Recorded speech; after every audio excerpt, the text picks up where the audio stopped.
नमस्कार दोस्तों, आज के नए वीडियो में आपका बहुत बहुत स्वागत है। भारत के प्रमुख पर्वों में से एक है मकर संक्रांति। पूरे भारत और नेपाल में भिन्न रूपों में मनाया जाता है। यह तमिलनाडु में इसे पोंगल नामक उत्सव के रूप में ही जाना जाता है, जबकि कर्नाटक, केरल तथा आंध्र प्रदेश में इसे केवल संक्रांति कहते हैं। बिहार के कुछ जिलों में यह पर्व तिला संक्रांति के नाम से भी जाना जाता है। मकर संक्रांति पर्व 15 जनवरी को धूमधाम से मनाया जाएगा। मकर संक्रांति के दिन सूर्य उत्तरायण होता है, यानी इस दिन सूर्य उत्तर दिशा की ओर बढ़ता है। ज्योतिष शास्त्र के अनुसार इस दिन सूर्य मकर राशि में प्रवेश करता है। मकर संक्रांति के दिन से ही मौसम में बदलाव की शुरुआत होती है। इस दिन स्नान, दान, पूजा पाठ और तिल खाने का खास महत्व है। पौराणिक मान्यताओं के अनुसार मकर संक्रांति के दिन ही सूर्य देव अपने पुत्र शनि से मिलने उनके घर जाते हैं। यह पर्व पिता पुत्र के अनोखे मिलन से भी जुड़ा है। इस दिन सूर्य देव और शनि की कथा पढ़ना बहुत ही शुभ माना जाता है कि यह कथा पढ़ने या सुनने मात्र से ही शनि दोष से राहत मिल जाती है। आइए जानते हैं इस कथा के बारे में। तो शुरुआत करते हैं पौराणिक कथा के बारे में, जो मकर संक्रांति की बहुत प्रसिद्ध कथा है। तो चलो सुनते हैं कथा। मकर संक्रांति की पौराणिक कथा के अनुसार राजा सगर ने अपने परोपकार और पुण्य कर्मों से 3 लोकों में प्रसिद्ध हो गए थे। चारों ओर उनका ही गुणगान हो रहा था। इस बात से देवताओं के राजा इंद्र को चिंता होने लगी कि कहीं राजा सगर स्वर्ग के राजा न बन जाए। इसी दौरान राजा सगर ने अश्वमेध यज्ञ का आयोजन किया। इंद्रदेव ने अश्वमेध यज्ञ का घोड़ा चुराकर कपिल मुनि के आश्रम के पास बांध दिया।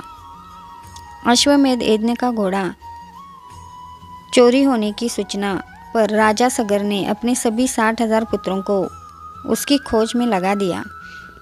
वे सभी पुत्रों को घोड़े को खोजते हुए कपिल मुनि के आश्रम तक पहुंच गए।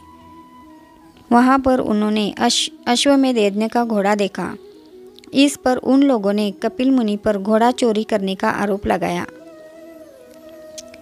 इससे क्रोधित होकर कपिल मुनि ने राजा सगर के सभी 60,000 पुत्रों को श्राप से जलाकर भस्म कर दिया।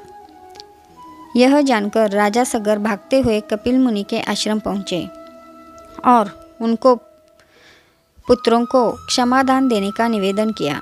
तब कपिल मुनि ने कहा कि सभी पुत्रों को मोक्ष के लिए एक ही मार्ग है, तुम मोक्षदायिनी गंगा को पृथ्वी पर लाओ।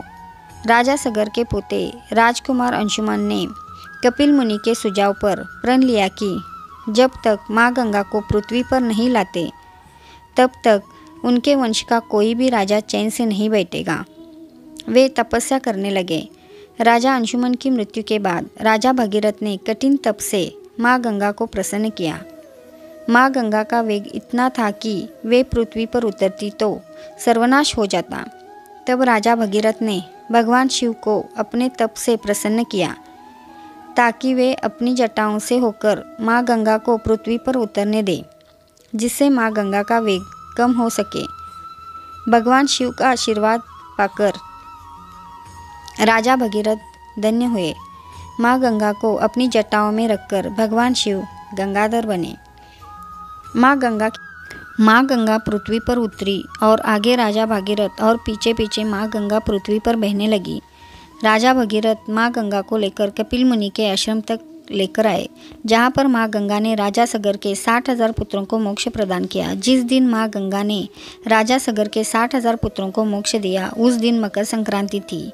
वहाँ से माँ गंगा आगे जाकर सागर में मिल गई। जहाँ वे मिलती है वह जगह गंगा सागर के नाम से प्रसिद्ध है। धार्मिक मान्यताओं के अनुसार मकर संक्रांति को गंगा सागर या गंगा नदी में स्नान करने से मोक्ष की प्राप्ति होती है और 7 जन्मों के भी पाप मिट जाते हैं।